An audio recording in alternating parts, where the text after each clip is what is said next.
जब ईश्वर चाहते हैं तभी अपने पास बुलाते हैं।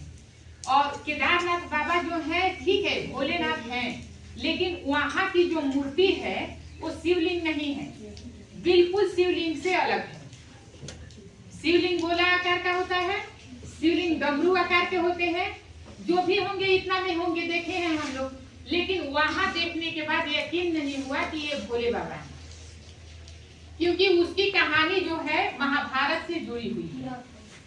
और वहां जो है वो कुंवर के रूप में है।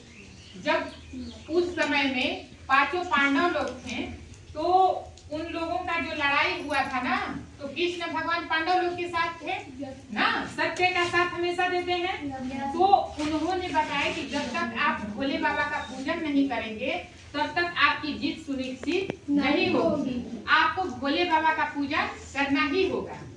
तो पांचों पांडव ढूंढने लगे, लेकिन भोले बाबा तो अंतर्यामी है, सबके पास 2 नेत्र है, लेकिन उनके पास 3 नेत्र भी है। वो क्या किए कि छुप गए, बैल का रूप धारण किए, और बैल का रूप धारण करने के बाद जो धरती है, धरती में घुसे। तब तक भीम आते हैं और उन्हें देख लेते हैं। कुंवर जो बैल में होता है ना, उसी को पकड़ लेते हैं और उनकी पूजा याचना करते हैं, और भोले बाबा वहां से प्रसन्न होते हैं, और वही कुंवर के रूप में क्या होते हैं, प्रसिद्ध हो जाते हैं। और वहीं से पांचों पांडव को स्वर्ग में भी भेजा गया।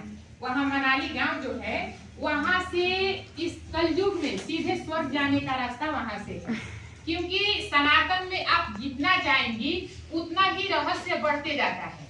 हम उस रहस्य को, ऐसा कोई नहीं है इस धरती पे जो सर्वगुण संपन्न है, हर आदमी के अंदर कमी है। भोले बाबा ये आशीर्वाद दिए कि यहाँ जो भी आएंगे और हमारा दर्शन करेंगे, उन्हें मनवांछित फल की प्राप्ति होगी, चाहे आप कितने भी उलझन में हो, हर एक आवागमन से आप मुक्त हो जाएंगे, और ईश्वर का क्या होगा, ईश्वर का आशीर्वाद आपको प्राप्त होगा।